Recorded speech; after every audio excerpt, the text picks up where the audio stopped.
All right, and welcome into the Bobby Carpenter Show. It is day 2 of the daily program.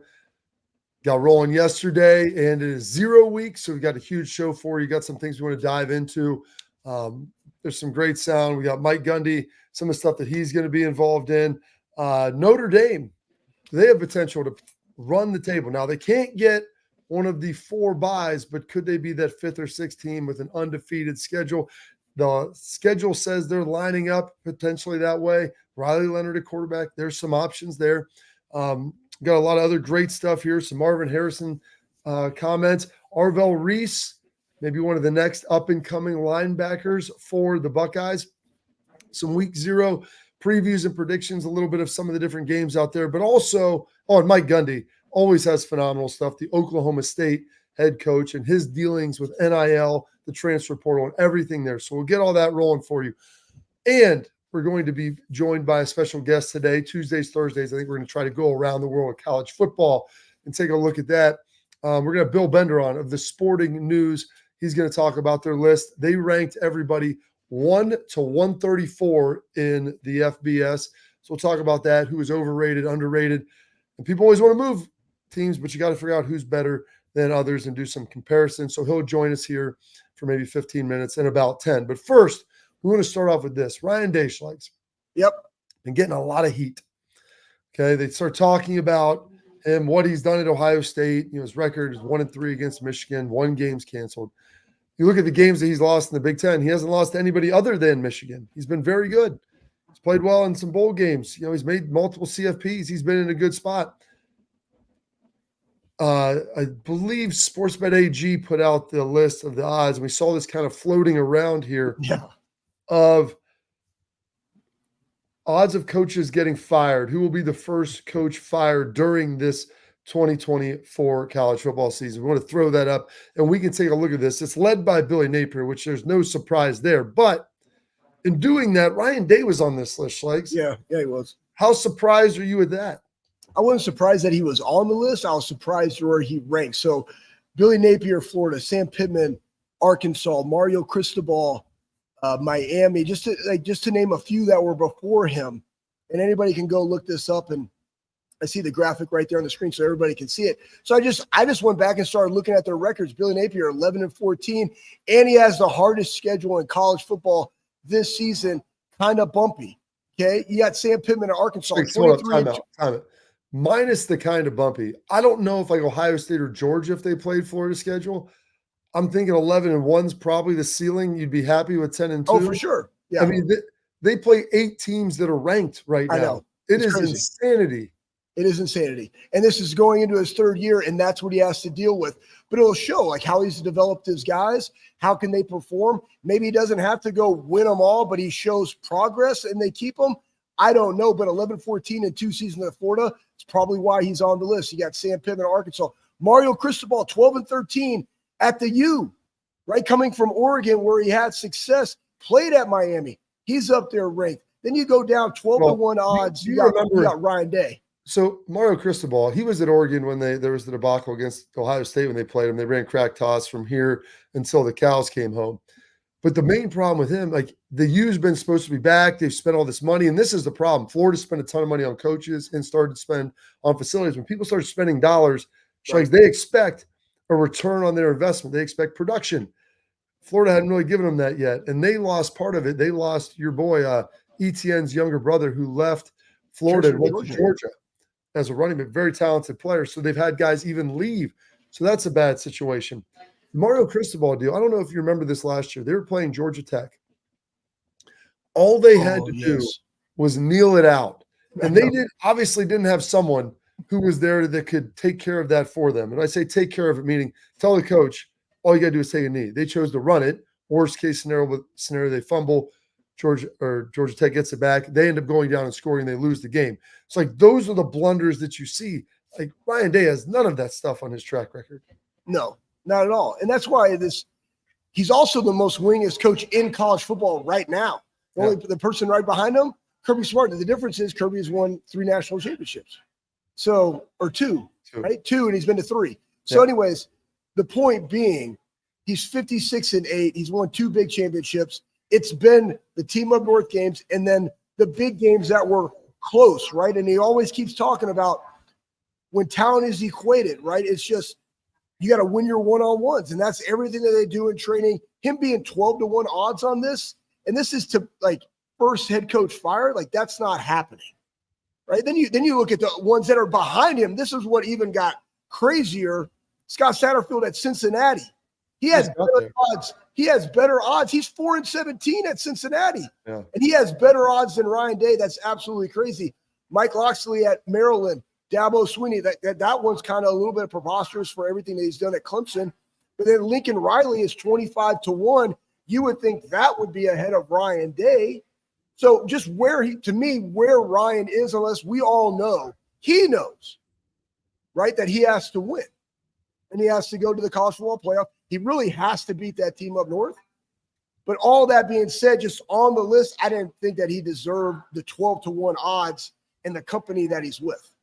Well, they always say, Ryan, he's very, very clear about this. He said, you have to win every game, especially your last one, which you understand. That's the Michigan game. I don't think that'll be an issue. But being at 12-1 to me is kind of crazy because I always throw this question out there.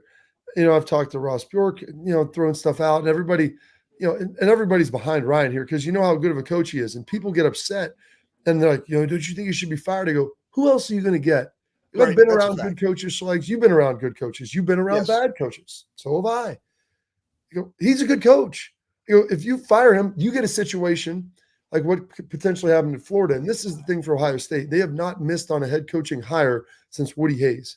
Woody Hayes in the Hall of Fame, Earl Bruce in the College Football Hall of Fame, John Cooper. As much as you lament, people can argue, 2-11-1 in the Michigan record and everything else. He had some darn good football teams there. Yes, he did. Where did they go from that to Jim Tressel? You have Jim Tressel following you up with that. And then you even have Fick for 1 year who has a terrible hand dealt to him.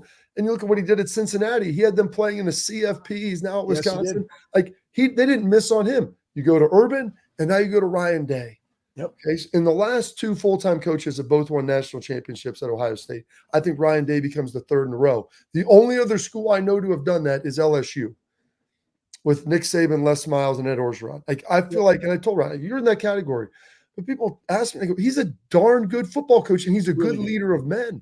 So if you fire him, you see what's happened to Florida since Urban's left? They're on their fifth coach now in the last decade, basically, in the last 12 years. And that's the thing that you want continuity, but you also now in today's age, you also have recruiting. That goes into it. They're getting comfortable. Then you have staff turnover because everybody wants to bring their own people in. You have the strength staff, they're gone. Like every time you do one of these things, not only does the school have to pay out the coaches, right? But now you're bringing everybody else in that are probably going to have higher contracts than everybody else. But you also start to lose the relationships with all the guys that you're trying to bring in. And what happens if they bring somebody in? And this is what we saw with Michigan and Carr when they went to Rich Rod, right? Like different personnel. Like they ran the spread. They weren't built for the spread. He had a hard time. They went to Brady Hoke. Like, again, now they were at the spread. They went to something completely different. They didn't have the personnel. So every time you make one of these hires, you also have to look at the personnel that you already have within the building because you've already also spent money on those players through NIL. It all goes into it. Let's not also forget, Schleich, you can spend the money on the players in NIL. And when you fire a coach, those relationships gone. Those guys can get in the portal and leave just like that. Yes. I mean, it's not like, hey, you have these guys now. Here's the roster coming in. If you move on from a coach, you better have the next one lined up and know exactly where to go. Because if you don't, all of a sudden you're going to see those guys will be hopping in the portal. And then a roster that maybe was good that you felt like was underperforming, all of a sudden is going to struggle. So there's a lot of elements and tentacles. And so to see Ryan Day at 12-1, like versus a Lincoln Riley who went 7-5 last year, who had a Heisman Trophy winning quarterback because their defense was in the 120s in the country. Like you look at him, I'm like, that's the guy that I would say should be on the hot seat when you see him sitting there at 25-1. Like Lincoln Riley was the phenom. We know he could be an offensive coach, Schlegs. We don't know that he can be a head coach. And there's a big difference between the two. And that's a great point, Bob. And I think that Ryan has strategically made the right choices, bringing in a new defensive coordinator, bringing in Chip Kelly. I think Jim Knowles what he brought in is consistency in a system that is utterly his. and that he knows it, and the guys have bought into it, and they're starting to play really fast. Top 5 defense in the country. I think they'll be the number 1 defense in the country this year, right? So he made that switch. Then now he brought in Chip Kelly. Again, college football has changed. He was honestly, he was the quarterback coach, offensive coordinator, and head coach. You can't do that anymore in this day and age. So you bring in somebody that you unequivocally trust, that's also been a head coach, that understands that. So now he can take one thing that Urban did great was he was able to take a step back and coach the coaches. And now Ryan has the opportunity of doing that while also evaluating the coaches, because he has a responsibility to everybody in the building to make sure that he has the right coaches to develop the players. It's hard to do that when you're in the weeds on a day-to-day basis in the program. But when you can take that 30,000-foot view and see it holistically, a lot better for him. I think that's going to be a big thing for him going through this season, being able to manage games. The famous line from Anthony Schlegel: "It's tough to work in the program and on the program. It's tough to work in the business and on the business." It's true. Can't do it. Can't do it. You can't be down there in the weeds and still give a high level, which is what the head coach has to do right now, is sit there at that high level and be able to sit there and navigate over top of everything. So put a little pin in that, because I think it's absolutely ludicrous when you look at it. And I don't think Ryan Day is getting fired outside of the team dramatically underperforming and going 8-4, which they've never lost more than 2 games, Schleg. So I can't imagine them losing more than that this season, Not gonna happen. Especially not in the regular season. I would be stunned if they didn't make the CFP. So we've got that. We've got some other great stuff coming up. But coming up next, got a guy located in Central Ohio, one of the lead writers for the Sporting News. Phenomenal. They do great work. We're going to welcome Bill Bender next to go around the world of college football here on the Bobby Carpenter Show. We were called soft last year. You don't want to be soft, especially when you come to the playoffs. So that's going to be a process throughout this season of establishing us as a harder team here in the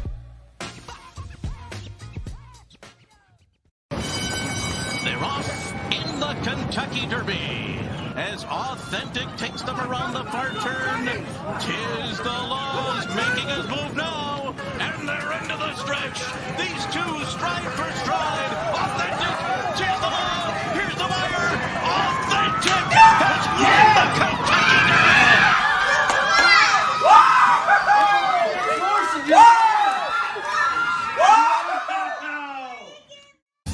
I don't buy into this nonsense, this conspiracy nonsense that he's got his money and he's dogging it. That's ridiculous.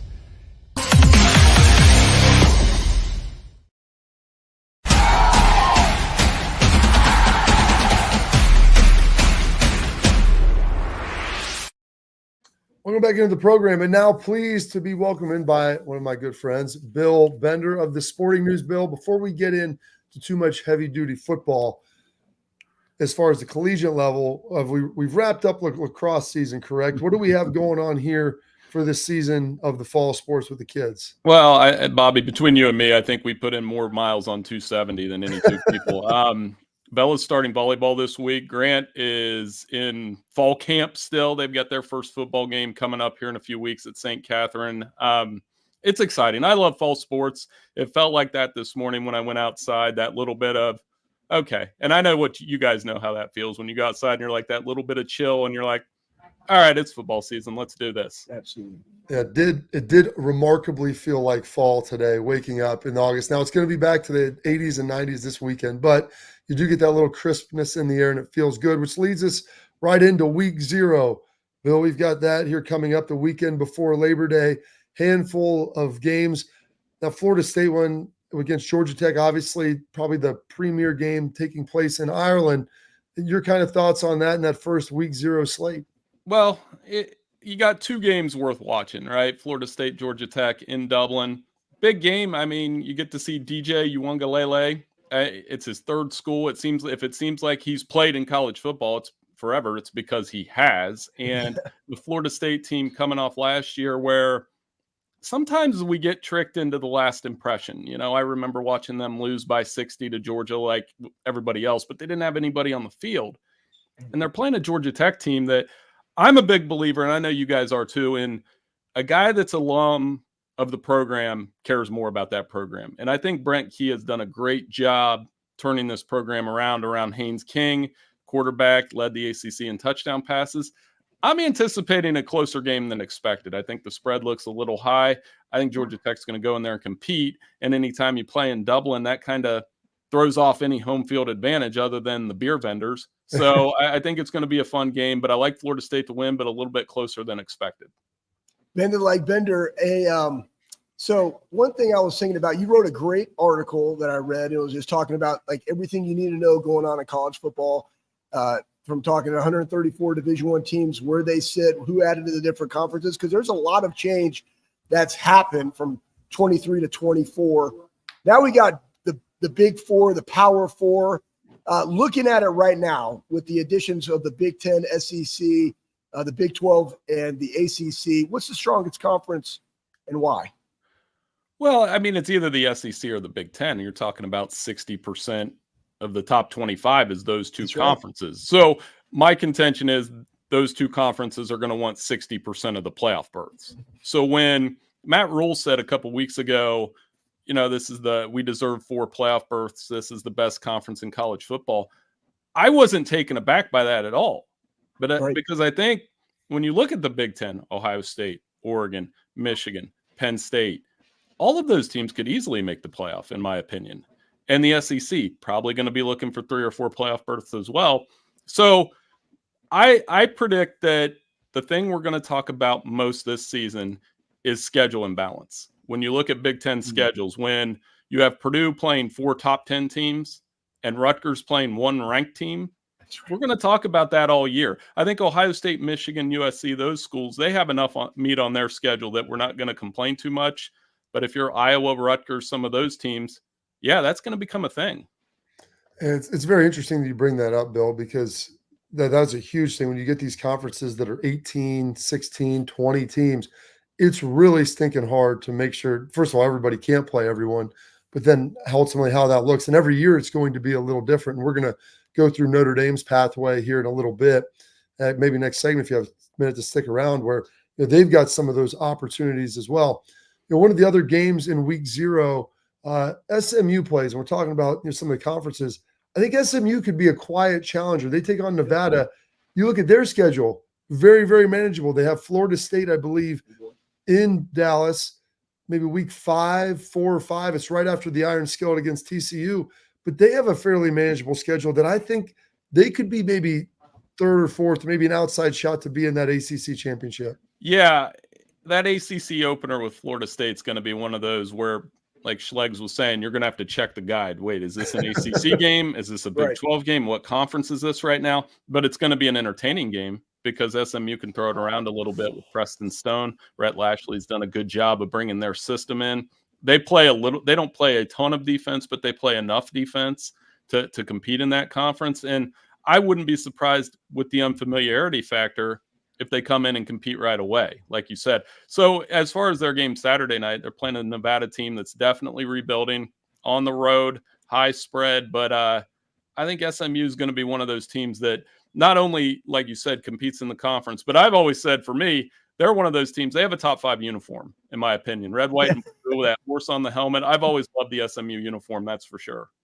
Yeah, I remember growing up going to those games back in the late 80s because they allowed high school coaches to go for free. And you're right, they are beautiful.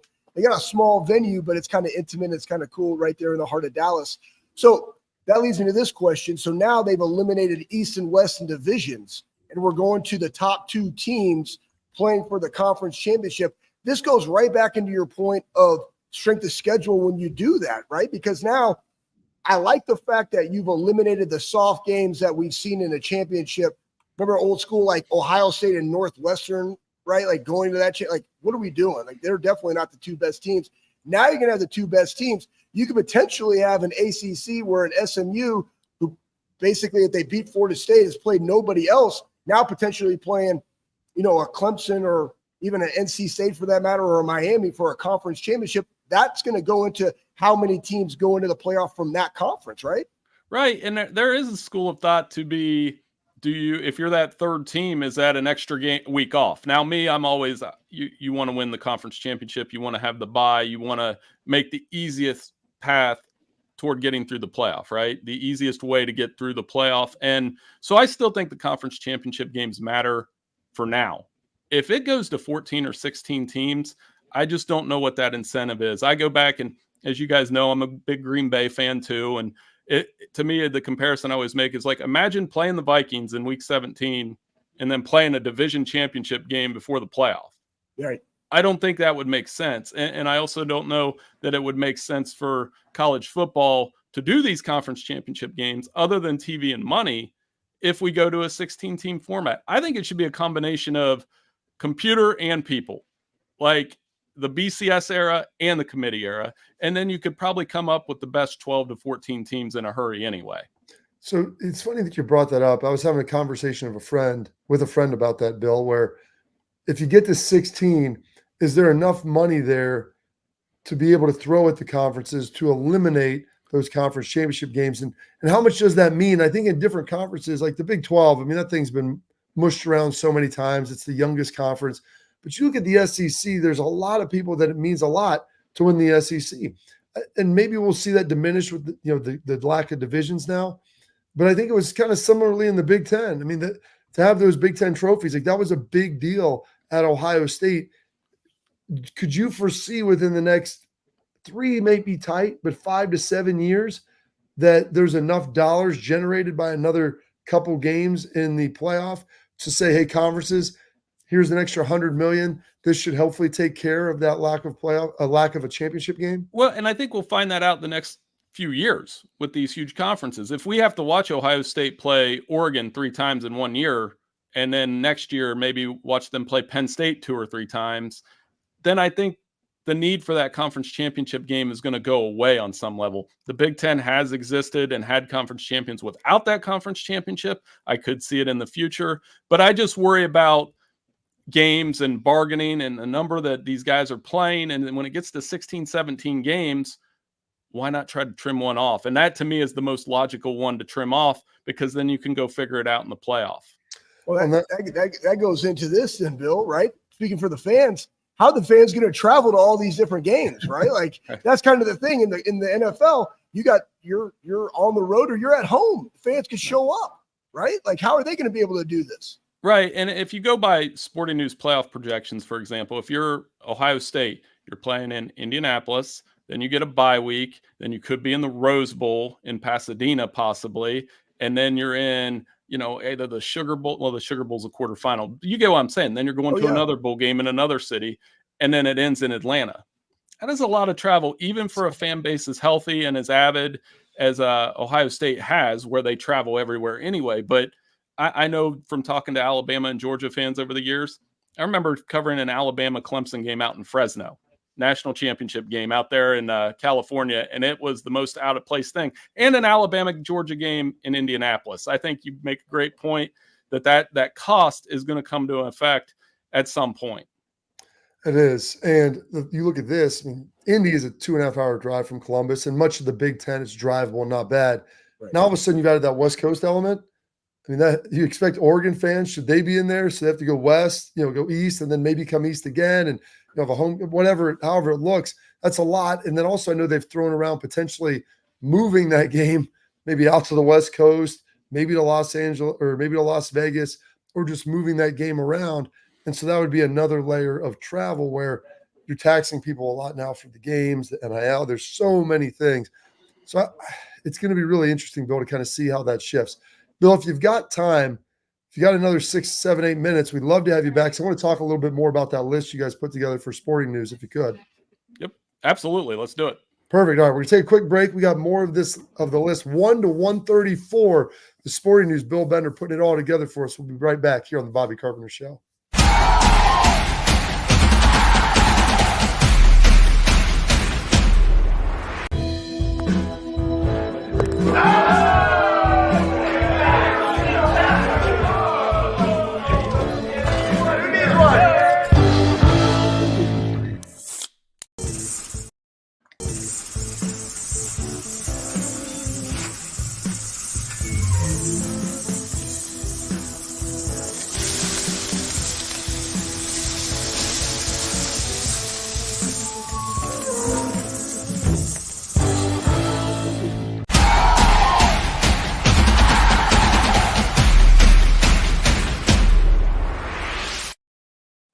welcome back in the program. Still here with Bill Bender, the Sporting News, doing some great work there. They ranked everybody 1 to 134. And Bill, I love always when you do this because people are like, well, this team should be ranked higher. They should be ranked lower. And, you know, you got to fill a slot. Like there can only be 10 top 10 teams. That's just how the numbers work. I wish I could change that. As you were putting this together, you know, any teams that were the biggest challenges of trying to figure out where they would go maybe in the top 10 to 15 squads? Well, that 10 to 25, the top 10's typically pretty easy to do because you can look across other sites, and I don't cheat on that. I always do look at CBS and The Athletic and, you know, the AP, because part of it is like when you were in high school is like, are my test answers right? You're not cheating, but you're just kind of like, did I do okay? You know, I think it's one of those deals. But when you get into the 20s, it gets tough because you're looking at programs like NC State, a team that I think will be pretty good in the ACC. How good is the question? You know, USC, huge questions about the defense. Some people think they shouldn't be ranked. I heard you guys talking about Lincoln Riley. If they lose in week 1 to LSU, he's absolutely going to be not on the hot seat, but the temperature is going to go up. Schools like West Virginia, who played so good at the end of last year, should they be a top 25 team? They get a shot at Penn State in week 1. And I'm going to tell you, Garrett Green, the more I look at his numbers, yards per completion, the ability to run, a little bit of a Tebow skill set, those are the schools that are hard to rank because as you go through the season, that 30 to 60 gets really tough. Absolutely, Bill. Hey, I'm gonna ask you this: when you're looking at those teams, right? And let's stick with like Notre Dame, for instance, right? And Robert will get into it. Like, how are you ranking somebody like that? That's a schedule that's not really in a conference or independent. Like, how are you taking them holistically, looking at what they did last year, coming off a 10-win season, and then being able to rank them like that? That's difficult to do, right? Oh yeah, because Marcus has done a great job there. I think the question becomes, they have 3 games on their schedule they circle. A little bit different than Ohio State. You know the 3 games Ohio State's circling. For Penn sure. State, Oregon, Michigan. You go 2-1 there, you're good no matter what. There's a really good question to whether Notre Dame has to go 2-1 against Florida State, against Texas A&M in a very tough opener down in Texas, and then they obviously play USC in the final game because they don't have the benefit of a conference championship game, which we were talking about earlier. Is 11-1 good enough? Is 10-2 good enough for Notre Dame? The acceptance that they're not going to get a first round bye. I obviously went to a Catholic school. I have a lot of Irish fans that are in my text. I've told them, are you going to be okay going 12-0 and not having that first round bye? And they're all like, yeah, it's fine. You know, we don't play a conference championship game. I keep waiting for that to happen, though. A 12-0 Notre Dame team as a 5 seed, then you have to go play another tough game. I mean, you can say that you're okay with that all you want. When it happens, I would anticipate there would be a lot of complaining. Well, and where did they fall in? I guess when you play that 5 seed's going to be big because you're playing, you know, the 16 seed. But if you're the 6, then all of a sudden you're playing maybe another conference champ, maybe an at-large team from potentially the ACC or Big 12. You know, Bill, like these rankings I've seen, we looked, Jacob Hester and I, when I was on XM, we put together this little list where they looked historically of the teams during the CFP, that how they would have been ranked. And there's usually 4 teams from the top 5 that make it, 2 from 6 through 10, 2 from 10 through 20, like 1 from 21 through 25, and then 3 that are unranked. Do you still see teams that are unranked coming out of nowhere to potentially make it up and get into the CFP? I mean, outside of the group of 5, that's the thing. I think your best bet there is a Big 12 champion because the Big 12 is so wide open. I have no idea. I mean, we've talked about that all summer. Could be Kansas, could be Kansas State. I'll wake up tomorrow and be like, well, Oklahoma State's going to do it. And, you know, by the way, they play South Dakota State in week 1, one of those dangerous FCS superpowers. So I think that would be one. You know, obviously the group of 5 doesn't have a ranked team. I mean, the highest team in our 1 to 134 is Memphis at 30. And that's going to become a debate, is why is this team that might not be ranked in the top 25 going to be in the college football playoff? And I think the SEC fans and the Big Ten fans of Iowa or Oklahoma are going to be the ones clamoring about that. Another thing, I saw Dennis Dodd, Bobby, 9-3 is going to get in. Yeah. I don't know which team it will be, but a 9-3 team will get in the playoff on a regular basis.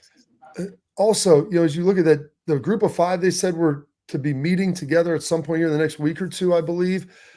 Do you see them doing their own playoff at some point? Because you're getting one team in, and I feel like at some level that's going to basically be eliminated as well. Well, and the thing they're up against, not only games like last year where Oregon beat Liberty 45-6. Don't get me wrong, MAC grad, Ohio grad, proud of that. Want them to go to the playoff at some point. But part of me is like, yeah, a separate national championship would make sense. It's better than the Camellia Bowl, which I've watched a couple times, or the Independence Bowl, those kind of things. So it's definitely possible. And one thing to keep in mind as we go into these first 2 or 3 years of the playoff, I think the Big Ten and the SEC is going to be watching that group of 5 team very closely. If we have competitive games, maybe, but if Boise State's getting beat by 30 points by Tennessee in that first weekend, people are going to be like, why are they in?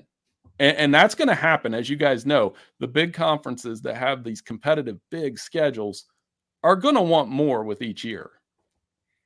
Absolutely, they are. And Bill, we appreciate it. I know you've spent a ton of time with us here. A lot of great stuff. Go check out Bill Bender's stuff on the Sporting News. It's some of the best stuff you're going to find. They rank them 1 to 134. They've got lists on lists on lists. Bill is the busiest man in print. Great job, Bill. Hey, no problem. Thanks for having me on, guys. And I'm staying out of an Oklahoma drill with you two in the spirit of fall. I'm going to stay at my computer out of the drills with you two guys. Thanks for having me on.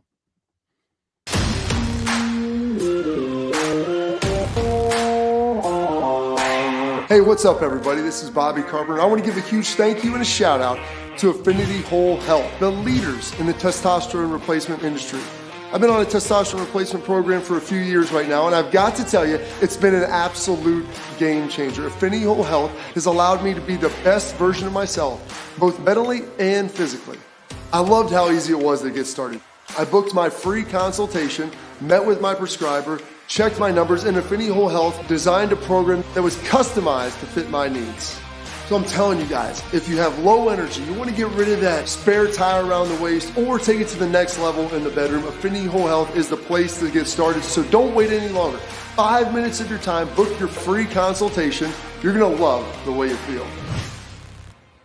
Well, how do they know I'm doing this? Did somebody leak this out? It's social media. Oh. That's the way social media works now. I thought maybe you were just running that yap.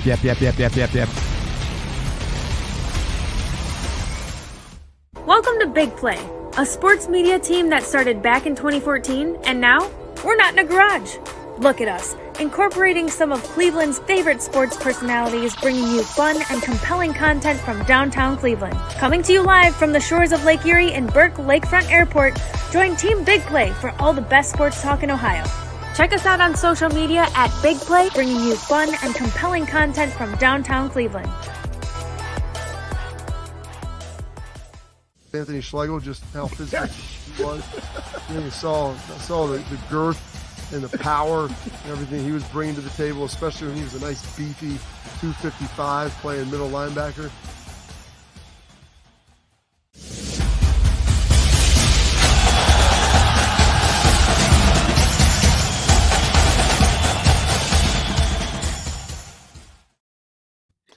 All right, back in here.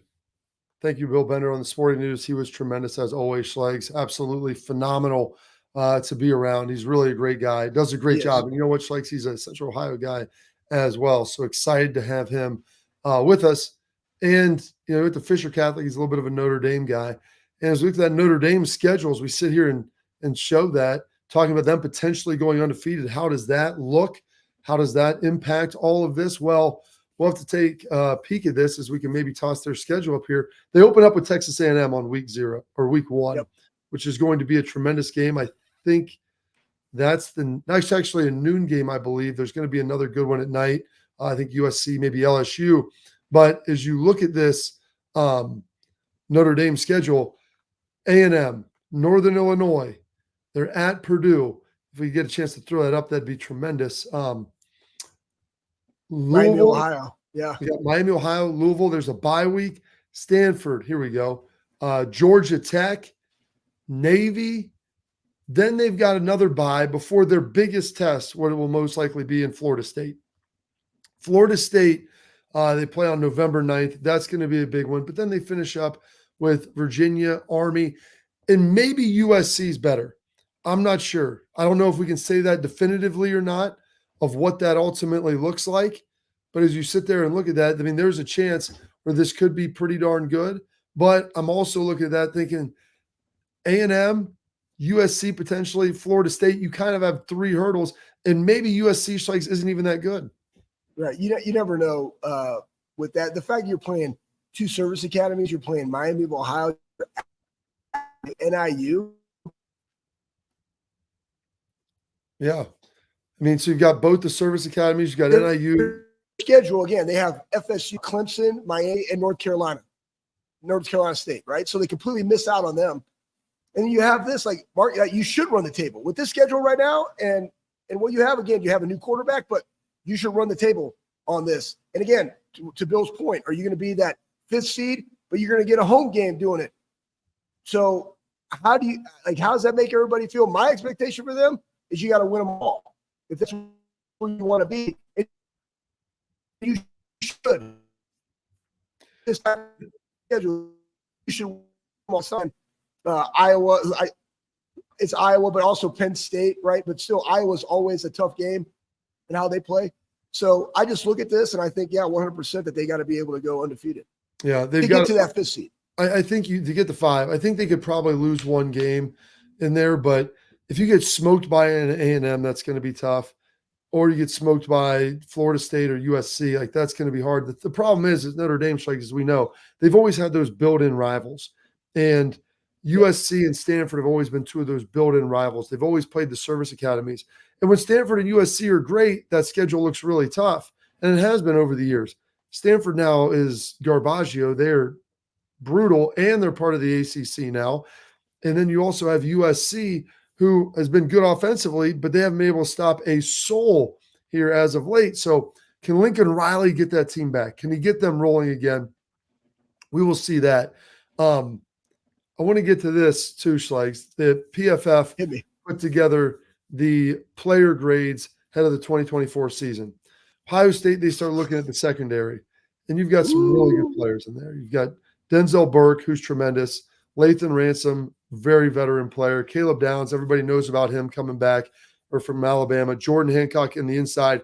And David Sinigba-Newson, who we affectionately call IGB, who might be the most competitive guy around.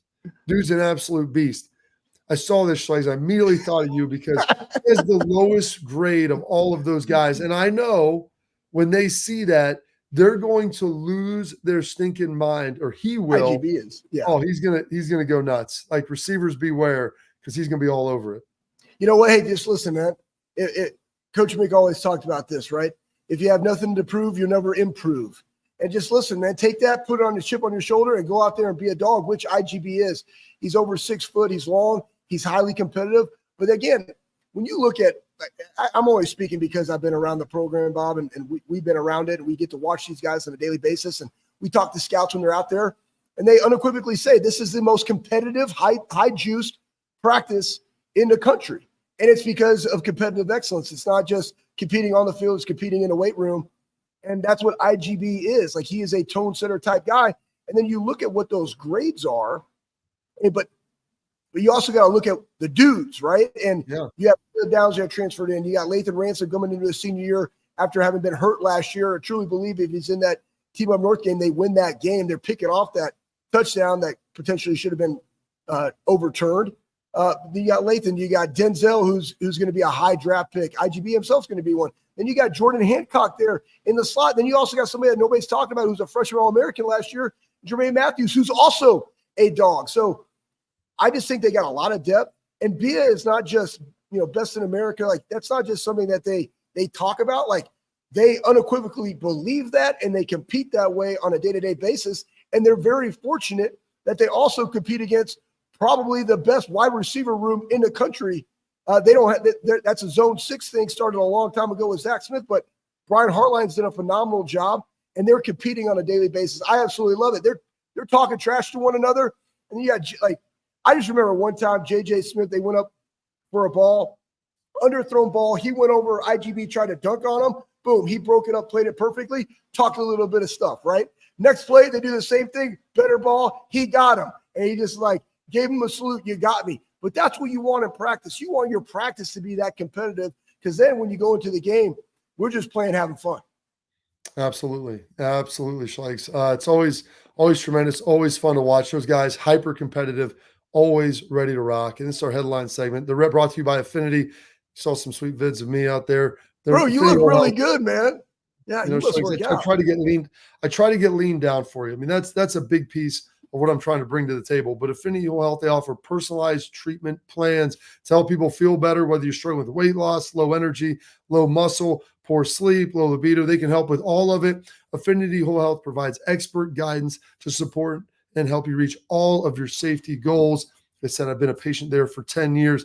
They have Ohio covered. They've got offices in Cleveland. They've got offices in Columbus. So don't wait any longer. Set up your free consult by going to affinityWholeHealth.com. That's affinityWholeHealth.com. All right, coming up, we'll wrap up the show. We got my guy, Mike Gundy, always dropping some knowledge bombs out there. I love hearing that. And one of the newest young linebackers, I think, that's going to make a splash and provide a little more juice this year than maybe people think. Got all that coming up next here on the Bobby Carpenter Show.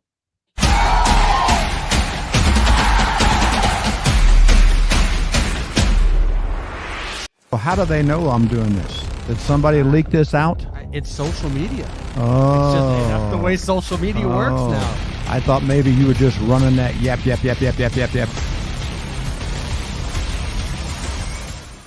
Welcome to Big Play, a sports media team that started back in 2014, and now we're not in a garage.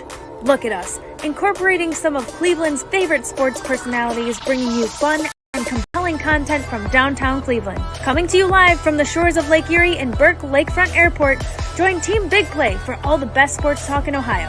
Check us out on social media at Big Play, bringing you fun and compelling content from downtown Cleveland. Anthony Schlegel, just how physical he was. I saw the girth and the power and everything he was bringing to the table, especially when he was a nice beefy 255 playing middle linebacker.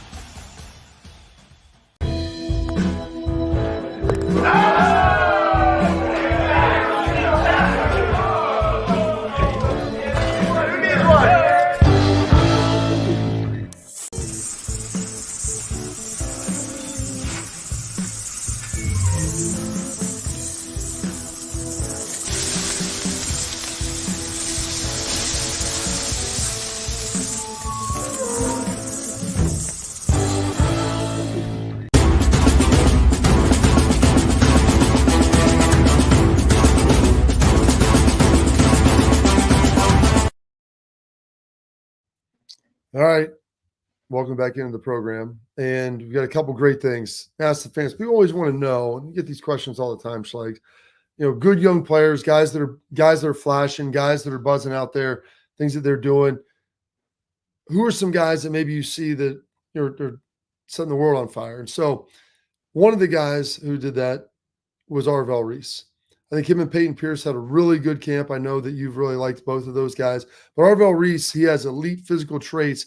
Guy sees the football very well, slides around. And Jim Knowles had some unbelievable comments about him, Schlegs, as you sit there and you look and you see what he's all about and what he brings to the table. I mean, Arvell Reese has it. Jim Knowles knows it. He says he's a guy that's been flashing and going to flash.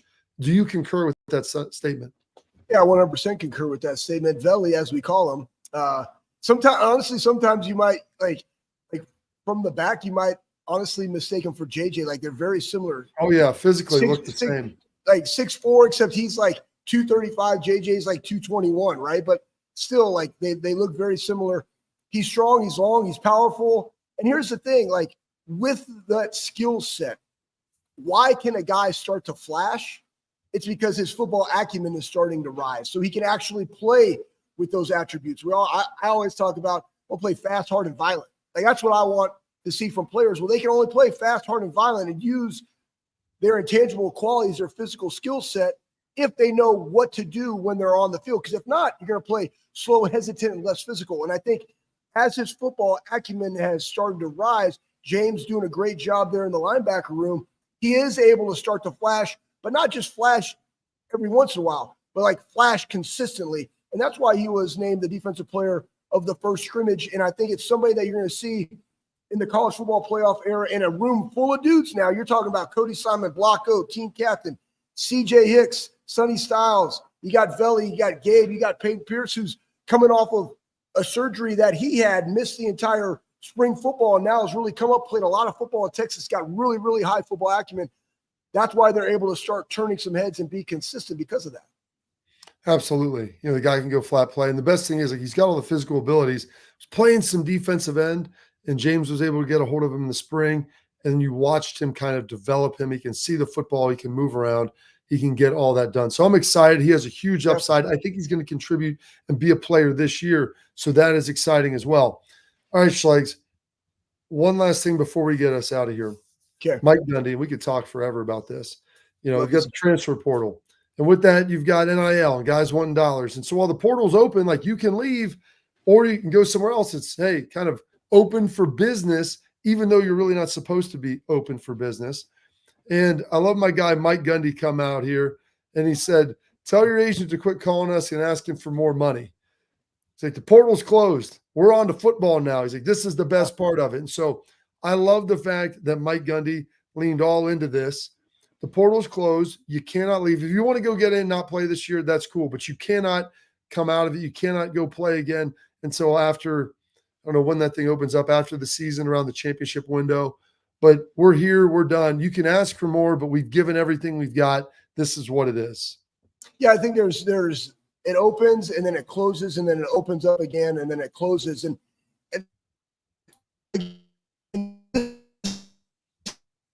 yeah.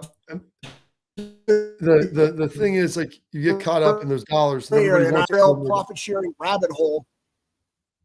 Go ahead. Yeah, I mean, and that's the thing, right? Like, it's over. No, it's over. And you know what is starting to show players? It's starting to show players that everything matters. How you handle yourself in the offseason, how you handle yourself during spring ball, how you practice during camp, it all matters, right? Like, leave that impression upon the coaches that you are somebody that wants to add value. And that's when you negotiate. But once it's done, the negotiations are over.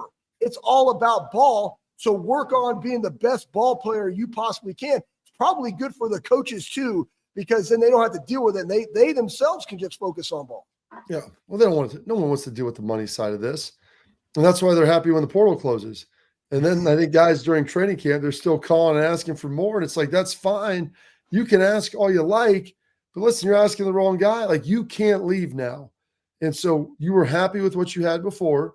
Right. And now all of a sudden, like, you want to retrade the deal. Why? Because you're playing more. Like, you're doing better than maybe what you thought. Like, all of those different things. Like, that to me is why this thing gets so sideways. Why the portal I love. I'd like NIL.